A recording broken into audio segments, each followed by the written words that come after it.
Hello friends, welcome to my YouTube channel DS Gyan दृष्टि।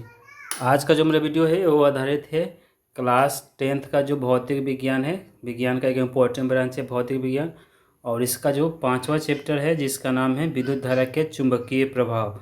तो विद्युत धारा के चुंबकीय प्रभाव से संबंधित 50 VVI वस्तुनिष्ठ प्रश्न और उसके आंसर पे आधारित है हमारा आज का वीडियो, जो काफ़ी इंपॉर्टेंट होने वाला है। क्लास 10th के जो भी विद्यार्थी है जो 2024 की बोर्ड परीक्षा देंगे, Bihar board, UP board, Jharkhand board, Delhi board या किसी भी अन्य राज्य के बोर्ड परीक्षार्थी हो, उनके लिए काफ़ी इंपॉर्टेंट होने वाला है यह वीडियो। तो इस वीडियो को आप अंत तक देखें, वीडियो को लाइक और शेयर करना ना भूलें। तो आइए स्टार्ट करते हैं बिना किसी देरी के आज के वीडियो को, जिसका नाम है विद्युत धारा के चुंबकीय प्रभाव के 50 VVI वस्तुनिष्ठ प्रश्न और उसके आंसर। तो पहला प्रश्न है कि विद्युत जनित्र का सिद्धांत आधारित है। विद्युत जनित्र का सिद्धांत आधारित है। ऑप्शन ए धारा के ऊष्मीय प्रभाव पर, बी विद्युत चुंबकीय प्रेरण पर, सी प्रेरित चुंबकत्व पर और डी प्रेरित विद्युत पर। तो इस प्रश्न का जो सही जवाब हो जाएगा वो हो जाएगा ऑप्शन बी हो जाएगा, विद्युत चुंबकीय प्रेरण पर। प्रश्न संख्या 2 है कि डायनेमो से किस प्रकार की धारा प्राप्त होती है। डायनेमो से किस प्रकार की धारा प्राप्त होती है। ऑप्शन है ए दिष्ट धारा, बी प्रत्यावर्ती धारा, सी दोनों धाराएं और डी इनमें से कोई नहीं। तो इस प्रश्न का जो सही जवाब हो जाएगा ऑप्शन सी हो जाएगा, दोनों धाराएं, दिष्ट धारा और प्रतिवर्ती धारा दोनों। प्रश्न संख्या 3 है कि हमारे घरों में जो विद्युत आपूर्ति की जाती है वह है। ऑप्शन है ए 220 वोल्ट पर दिष्ट धारा होती है, ऑप्शन बी 12 वोल्ट पर दिष्ट धारा होती है, ऑप्शन सी 220 वोल्ट पर प्रत्यावर्ती धारा होती है और ऑप्शन डी 12 वोल्ट पर प्रत्यावर्ती धारा होती है। तो इस प्रश्न का जो सही जवाब हो जाएगा वो हो जाएगा ऑप्शन सी, हमारे घरों में जो धारा प्रवाहित होती है वो 220 वोल्ट पर प्रत्यावर्ती धारा होती है। प्रश्न संख्या 4 है लघु पथन के समय परिपथ में विद्युत धारा का मान होगा। लघु पथन के समय परिपथ में विद्युत धारा का मान होगा। ऑप्शन है ए बहुत अधिक, ऑप्शन बी बहुत कम, ऑप्शन सी 3 एम्पियर और ऑप्शन डी 4 एम्पियर। तो इस प्रश्न का जो सही जवाब हो जाएगा ऑप्शन ए हो जाएगा, बहुत अधिक होगा विद्युत धारा का मान जब लघु पथन होता है, शॉर्ट सर्किट होता है। ऑप्शन है प्रश्न संख्या 5 है किसी सीधे चालक में धारा की दिशा और उससे संबंध विद्युत चुंबकीय क्षेत्र की दिशा जिस नियम से ज्ञात की जाती है वह है। किसी सीधे चालक में धारा की दिशा और उससे संबंध चुंबकीय क्षेत्र की दिशा जिस नियम से ज्ञात की जाती है वह है। ऑप्शन है फ्लेमिंग का वाम हस्त नियम, ऑप्शन बी फ्लेमिंग का दक्षिण हस्त नियम, ऑप्शन सी मैक्सवेल का दक्षिण हस्त नियम और ऑप्शन डी मैक्सवेल का वाम हस्त नियम। तो इस प्रश्न का जो सही जवाब हो जाएगा वो हो जाएगा ऑप्शन सी, मैक्सवेल का दक्षिण हस्त नियम। प्रश्न संख्या 6 है किसी विद्युत धारावाही सीधी लंबी परिनालिका के भीतर चुंबकीय क्षेत्र। ऑप्शन है ए सभी बिंदुओं पर समान होता है, ऑप्शन बी शून्य होता है, ऑप्शन सी परिनालिका के सिरे की ओर जाने पर बढ़ता है और ऑप्शन डी परिनालिका के सिरे की ओर जाने पर घटता है। तो इस प्रश्न का जो सही जवाब हो जाएगा ऑप्शन ए हो जाएगा, सभी बिंदुओं पर समान होता है। प्रश्न संख्या 7 है किस युक्ति में विभक्त बल दिक् परिवर्तन का कार्य करता है। ऑप्शन ए विद्युत जनित्र, ऑप्शन बी विद्युत मोटर, ऑप्शन सी गैल्वेनोमीटर और ऑप्शन डी वोल्टमीटर। तो इस प्रश्न का जो सही जवाब हो जाएगा वो ऑप्शन ए हो जाएगा, विद्युत जनित्र। प्रश्न संख्या 8 है फ्लेमिंग का वाम हस्त नियम में अंगूठा किसकी दिशा का संकेत करता है। फ्लेमिंग के वाम हस्त नियम में अंगूठा किसकी दिशा का संकेत करता है। ऑप्शन है ए धारा का, ऑप्शन बी चुंबकीय क्षेत्र का, ऑप्शन सी बल का और ऑप्शन डी इनमें से कोई नहीं। तो इस प्रश्न का जो सही जवाब हो जाएगा ऑप्शन सी हो जाएगा, बल का। प्रश्न संख्या 9 है कि पश्चिम की ओर प्रक्षेपित कोई धन आवेशित कण किसी चुंबकीय क्षेत्र द्वारा उत्तर की ओर विक्षेपित हो जाता है। चुंबकीय क्षेत्र की दिशा क्या है? ऑप्शन है ए दक्षिण की ओर, ऑप्शन बी पूर्व की ओर, ऑप्शन सी अधोमुखी और ऑप्शन डी ऊपरी मुखी। तो इस प्रश्न का जो सही जवाब हो जाएगा ऑप्शन डी हो जाएगा, ऊपरी मुखी। प्रश्न संख्या 10 है, विद्युत धारा उत्पन्न करने की युक्ति को कहते हैं। विद्युत धारा उत्पन्न करने की युक्ति को कहते हैं। ऑप्शन है ए जनित्र, बी गैल्वेनोमीटर, सी एमीटर और डी मीटर।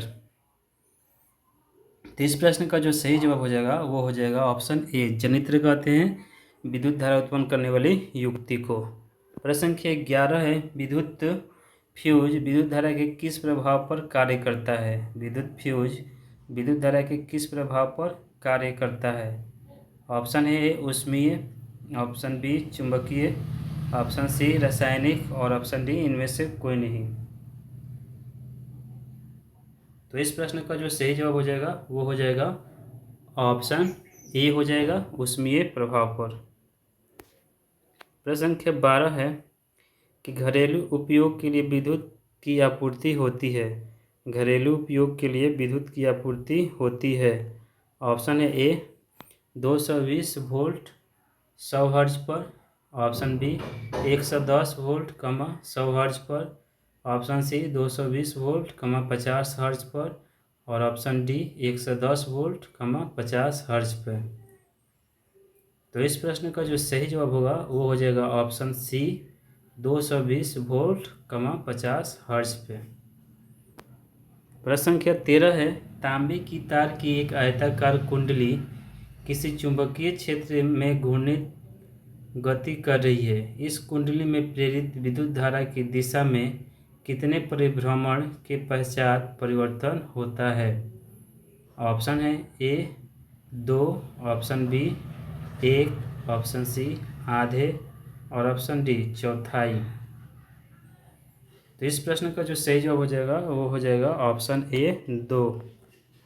प्रश्न संख्या 14 है कि निम्नलिखित में से कौन किसी विद्युत धारावाही तार के निकट चुंबकीय क्षेत्र का सही वर्णन करता है? ऑप्शन है ए चुंबकीय क्षेत्र की क्षेत्र रेखाएं तार के लंबवत होती है। ऑप्शन बी चुंबकीय क्षेत्र की क्षेत्र रेखाएं तार के समानांतर होती है।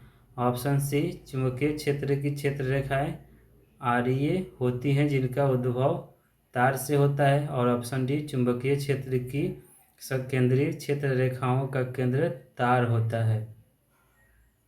तो इस प्रश्न का जो सही जवाब हो जाएगा वो हो जाएगा ऑप्शन डी चुंबकीय क्षेत्र की सकेंद्रीय क्षेत्र रेखाओं का केंद्र तार होता है। प्रश्न संख्या 15 है कि विद्युत चुंबकीय प्रेरण की परिघटना।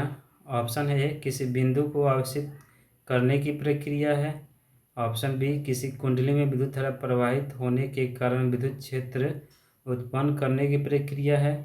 ऑप्शन सी कुंडली तथा चुंबक के बीच अपेक्षित गति के कारण कुंडली में प्रेरित विद्युत धारा उत्पन्न करना है और ऑप्शन डी किसी विद्युत मोटर की कुंडली को घूर्णन कराने की प्रक्रिया है। तो इस प्रश्न का जो सही जवाब हो जाएगा वो हो जाएगा ऑप्शन सी कुंडली तथा चुंबक के बीच अपेक्षित गति के कारण कुंडली में प्रेरित विद्युत धारा उत्पन्न करना है। प्रश्न संख्या 16 है कि घरेलू वायरिंग में 3 तार होते हैं। घरेलू वायरिंग में 3 तार होते हैं।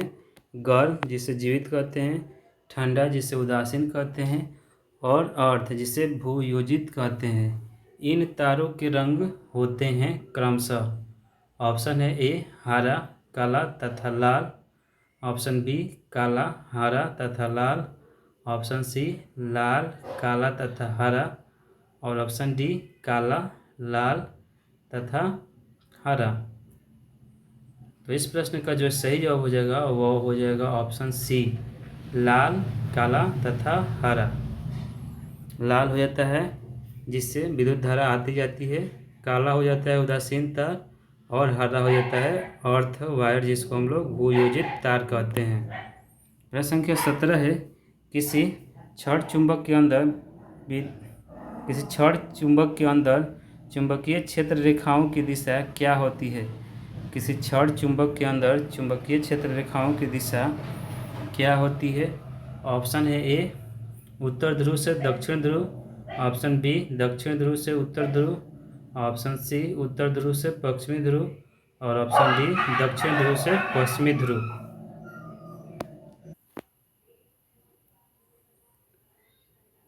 तो प्रश्न के 17 का जो आंसर हो जाएगा वो हो जाएगा ऑप्शन ए उत्तर ध्रुव से दक्षिण ध्रुव। मतलब किसी छड़ चुंबक के अंदर किसी छड़ चुंबक के अंदर चुंबकीय क्षेत्र रेखाओं की दिशा उत्तर ध्रुव से दक्षिण ध्रुव होती है। प्रश्न संख्या 18 है कि चुंबक क्षेत्र की तीव्रता का मात्रक है। चुंबक क्षेत्र की तीव्रता का मात्रक है। ऑप्शन है ए न्यूटन प्रति ampere metre square, option B newton प्रति ampere metre, option C newton प्रति एम्पियर स्क्वायर मीटर और ऑप्शन डी न्यूटन स्क्वायर प्रति एम्पियर मीटर। तो इस प्रश्न का जो सही जवाब होगा वो हो जाएगा ऑप्शन बी न्यूटन प्रति एम्पियर मीटर। प्रश्न संख्या 19 से कि एक वृत्ताकार कुंडली में धारा प्रवाहित की जा रही है, कुंडली के कारण चुंबकीय क्षेत्र की तीव्रता अधिकतम होगी। ऑप्शन है ए केंद्र पर, बी तार की सतह पर, सी कुंडली के बाहर और डी कुंडली के अक्ष पर परंतु केंद्र से दूर। तो इस प्रश्न का जो सही जवाब हो जाएगा वो हो जाएगा ऑप्शन ए केंद्र पर। प्रश्न संख्या 20 से एक गतिमान आवेशित कण उत्पन्न करता है। एक गतिमान आवेशित कण उत्पन्न करता है। ऑप्शन है ए केवल चुंबकीय क्षेत्र, ऑप्शन बी केवल विद्युतीय क्षेत्र, ऑप्शन सी चुंबकीय एवं विद्युतीय क्षेत्र दोनों और ऑप्शन डी इनमें से कोई नहीं। तो इस प्रश्न का जो सही जवाब हो जाएगा ऑप्शन सी हो जाएगा। एक गतिमान आवेशित कण चुंबकीय तथा विद्युतीय क्षेत्र दोनों उत्पन्न करता है। प्रश्न संख्या 21 से चुंबकीय फ्लक्स का मात्रक है। चुंबकीय फ्लक्स का मात्रक है। ऑप्शन ए वेबर प्रति metre square, option B weber, option C newton प्रति मीटर स्क्वायर और ऑप्शन डी एम्पियर प्रति मीटर। तो इस प्रश्न का जो सही जवाब हो जाएगा ऑप्शन बी हो जाएगा। चुंबकीय फ्लक्स का मात्रक वेबर होता है। प्रश्न संख्या 22 है कौन सा चुंबकीय क्षेत्र का मात्रक नहीं है? कौन सा चुंबकीय क्षेत्र का मात्रक नहीं है? ऑप्शन है ए वेबर प्रति metre square, option B tesla, option C gauss और ऑप्शन डी न्यूटन प्रति एम्पियर स्क्वायर। तो इस प्रश्न का जो सही जवाब हो जाएगा वो ऑप्शन डी हो जाएगा, न्यूटन प्रति ampere square. Option D is right answer. प्रश्न संख्या 23 से विद्युत धारा उत्पन्न होती है। विद्युत धारा उत्पन्न होती है। ऑप्शन है ए डायोड से, ऑप्शन बी ट्रांजिस्टर से, ऑप्शन सी डायनेमो से और ऑप्शन डी मोटर से। तो इस प्रश्न का जो सही जवाब हो जाएगा ऑप्शन सी हो जाएगा, विद्युत धारा डायनेमो से उत्पन्न होती है। प्रश्न संख्या 24 है यांत्रिक ऊर्जा को विद्युत ऊर्जा में बदलने वाला उपकरण है। यांत्रिक ऊर्जा को विद्युत ऊर्जा में बदलने वाला उपकरण है। ऑप्शन है ए जनित्र जिसको डायनेमो भी कहते हैं, option B motor, option C microphone और ऑप्शन डी टेलीफोन। तो इस प्रश्न का जो सही जवाब हो जाएगा वो हो जाएगा ऑप्शन ए जनित्र या डायनेमो। प्रश्न संख्या 25 से विद्युत परिपथ में विद्युत फ्यूज जोड़ा जाता है। विद्युत परिपथ में विद्युत फ्यूज जोड़ा जाता है। ऑप्शन है ए अर्थ तार में, ऑप्शन बी उदासीन तार में, ऑप्शन सी विद्युन्मय तार में और ऑप्शन डी ठंडा तार में। तो इस प्रश्न का जो सही जवाब हो जाएगा विद्युत परिपथ में विद्युत फ्यूज विद्युन्मय तार में जोड़ा जाता है, अर्थात जिससे विद्युत धारा आती जाती है या अर्थात विद्युत धारा का प्रवाह होता है उस तार में। प्रश्न संख्या 26 से प्रतिवर्ती धारा जनित्र से कैसी धारा मिलती है? प्रतिवर्ती धारा जनित्र से कैसी धारा मिलती है? ऑप्शन ए प्रत्यावर्ती, बी दिष्ट, सी दोनों प्रकार की धारा और डी आवश्यकता अनुसार। तो इस प्रश्न का जो सही जवाब हो जाएगा वो ऑप्शन बी हो जाएगा, दिष्ट धारा। प्रश्न संख्या 27 से चुंबकीय क्षेत्र रेखाएं किस ध्रुव से निकलती हैं? चुंबकीय क्षेत्र रेखाएं किस ध्रुव से निकलती हैं? ऑप्शन है ए उत्तर ध्रुव से, ऑप्शन बी दक्षिण ध्रुव से, ऑप्शन सी चुंबक के मध्य से और ऑप्शन डी दोनों ध्रुव से। तो इस प्रश्न का जो सही जवाब हो जाएगा वो हो जाएगा ऑप्शन ए उत्तर ध्रुव से। प्रश्न संख्या 28 है, किसी कुंडली का प्रतिरोध ज्ञात करने के लिए सूत्र है। किसी कुंडली का प्रतिरोध ज्ञात करने के लिए सूत्र है। ऑप्शन है A R equal to V into I, option B R equal to I by V, option C R equal to V by I और option D R equal to V minus आई।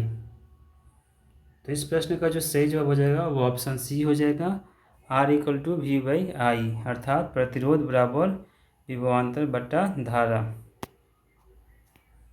प्रश्न संख्या 29 है, dynamo से किस प्रकार की धारा प्राप्त होती है?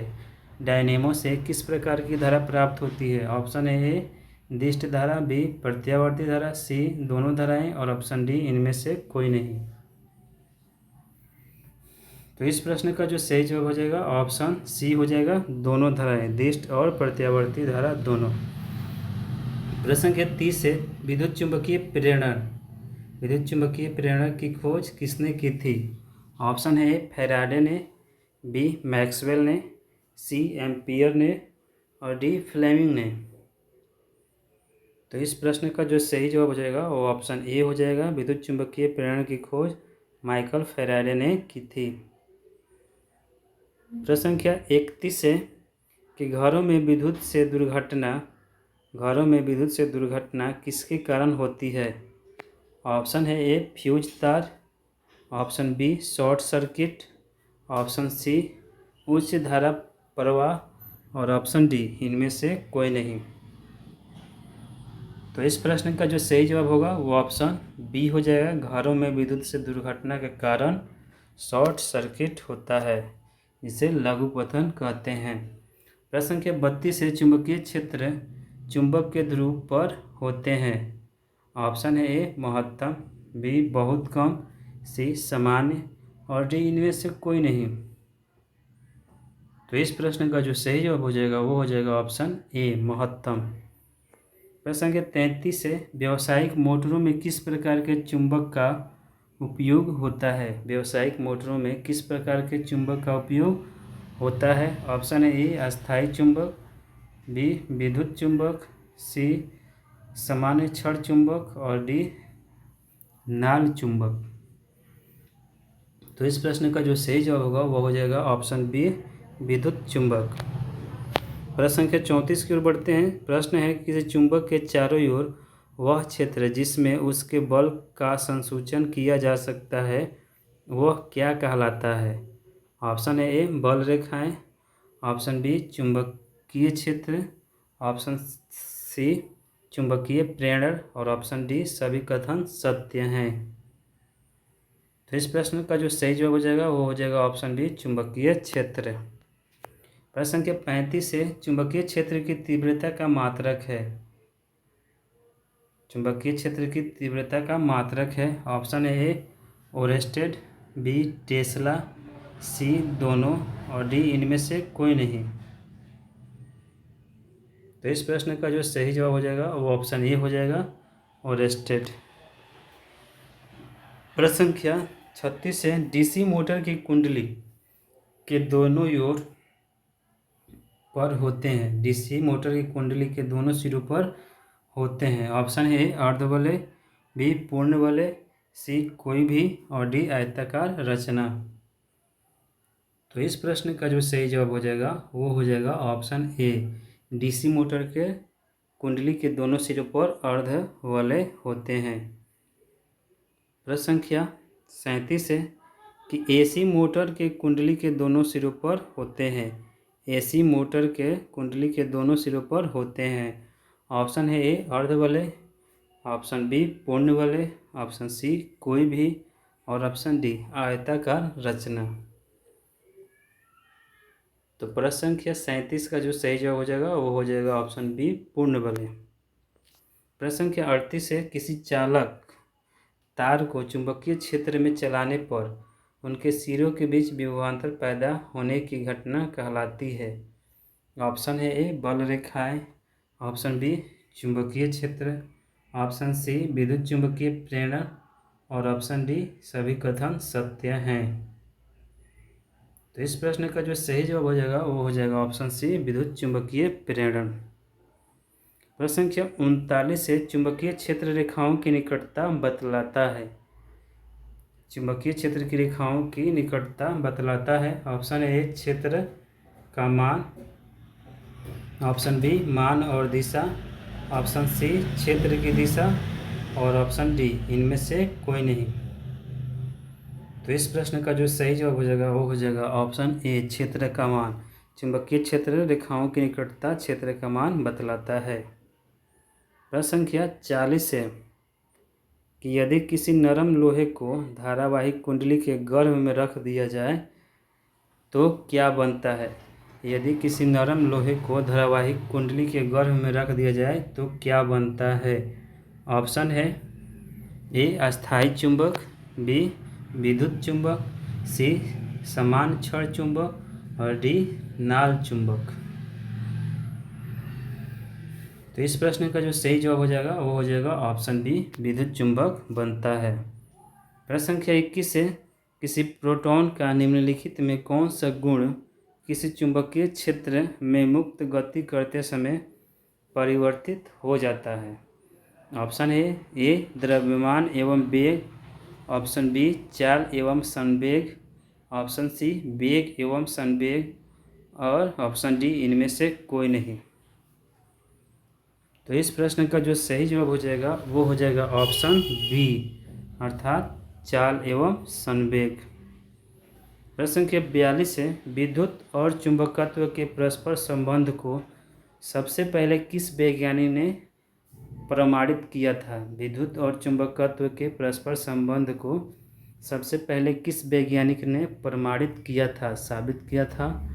ऑप्शन से ए ओरेस्टेड ने, बी मैक्सवेल ने, सी एम्पियर ने और डी फ्लेमिंग ने। तो इस प्रश्न का जो सही जवाब हो जाएगा वो हो जाएगा ऑप्शन ए ओरेस्टेड ने। विद्युत और चुंबकत्व के परस्पर संबंध को सबसे पहले ओरेस्टेड ने प्रमाणित किया था। प्रश्न संख्या 43 से कि किसी परिनालिका के भीतर सभी बिंदुओं पर चुंबकीय क्षेत्र ऑप्शन है ए समान होता है, ऑप्शन बी असमान होता है, ऑप्शन सी कोई निश्चित नहीं है और ऑप्शन डी सभी कथन सत्य हैं। तो इस प्रश्न का जो सही जवाब हो जाएगा वो हो जाएगा ऑप्शन ए समान होता है।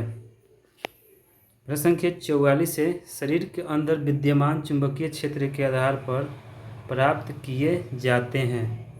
ऑप्शन है ए विभिन्न अंगों के प्रतिबिंब, बी विभिन्न अंगों के रोग, सी हृदय की गति और डी इनमें से कोई नहीं। तो इस प्रश्न का जो सही जवाब हो जाएगा वो ऑप्शन ए हो जाएगा विभिन्न अंगों के प्रतिबिंब। प्रश्न संख्या 45 से हमारे शरीर के तंत्रिका कोशिकाओं में बहने वाली अत्यंत दुर्बल आयन धाराएं उत्पन्न करती हैं।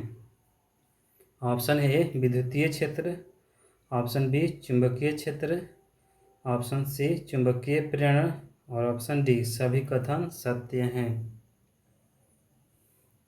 तो इस प्रश्न का जो सही जवाब हो जाएगा वो ऑप्शन बी हो जाएगा चुंबकीय क्षेत्र।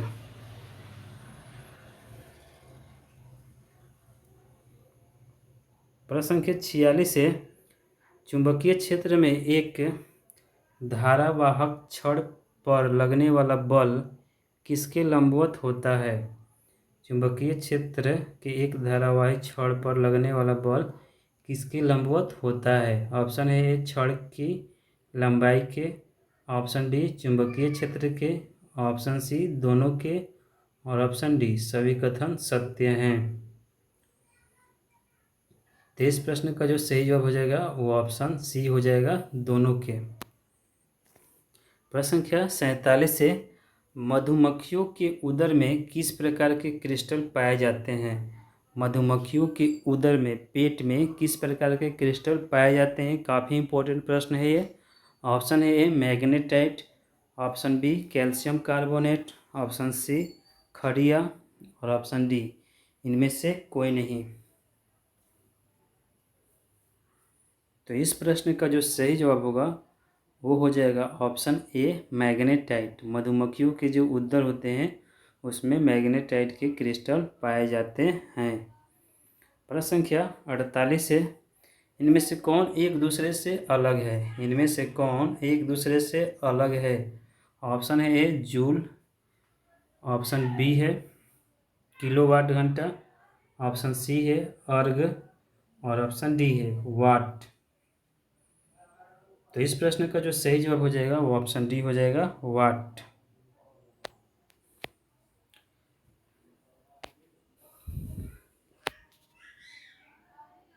प्रश्न संख्या 49 है, यदि एक लंबी चुंबक को 3 भागों में काट दिया जाए तो उसमें ध्रुवों की कुल संख्या हो जाएगी। यदि एक लंबी चुंबक को 3 भागों में 3 पार्ट्स में डिवाइड कर दिया जाए, काट दिया जाए, तो उसमें ध्रुवों की कुल संख्या होगी। ऑप्शन से ए 2, ऑप्शन बी 4, ऑप्शन सी 5 और ऑप्शन डी 6। तो इस प्रश्न का जो सही जवाब हो जाएगा वो हो जाएगा ऑप्शन डी 6। यदि एक लंबी चुंबक को 3 भागों में काटा जाए तो उसमें ध्रुवों की कुल संख्या 6 हो जाएगी, क्योंकि 3 भाग में काटने से पहले वाले में नॉर्थ साउथ, फिर दूसरे वाले में नॉर्थ साउथ, फिर तीसरे वाले में नॉर्थ साउथ पोल होंगे। इस प्रकार कुल मिलाकर 6 पोल हो जाएंगे अर्थात ध्रुव। प्रश्न संख्या 50 है, इस वीडियो का ये अंतिम प्रश्न है। प्रश्न है कि विद्युत ऊर्जा का व्यापारिक मात्रक क्या है? काफ़ी इंपॉर्टेंट प्रश्न है ये। आगामी जो 2024 में 10th का बोर्ड एग्जाम होगा उन परीक्षार्थियों के लिए काफ़ी इंपॉर्टेंट है। 100% ये प्रश्न पूछा जाएगा कि विद्युत ऊर्जा का व्यापारिक मात्रक क्या है। ऑप्शन से ए वाट, ऑप्शन बी वाट प्रति घंटा, ऑप्शन सी यूनिट और ऑप्शन डी इनमें से कोई नहीं। तो इस प्रश्न का जो सही जवाब होगा वो हो जाएगा ऑप्शन सी। विद्युत ऊर्जा का व्यापारिक मात्रक जो होता है उसे हम लोग यूनिट के नाम से जानते हैं। तो फ्रेंड्स, ये था हमारा आज का वीडियो जो आधारित था क्लास 10th का जो भौतिक विज्ञान है उसका जो 5वां चैप्टर है उसका नाम है विद्युत धारा के चुंबकीय प्रभाव। तो इस चैप्टर से संबंधित कुल 50 VVI वस्तुनिष्ठ प्रश्न और उसके आंसर हम लोग जाने इस वीडियो के माध्यम से। इस वीडियो को आप अंत तक देखिए, वीडियो को लाइक कीजिए, शेयर कीजिए और यदि आप इस चैनल पर पहली बार विजिट कर रहे हैं तो प्लीज़ चैनल को सब्सक्राइब कर लें, क्योंकि ये मेरा दावा है कि यदि आप हमारे वीडियो को देखते हैं तो आगामी जो बोर्ड एग्ज़ाम है क्लास 10th और 12th के उसमें आप बहुत ही अच्छे नंबर, लगभग 80 से 90% आप नंबर अर्जित कर सकते हैं। तो thank you for listening and watching.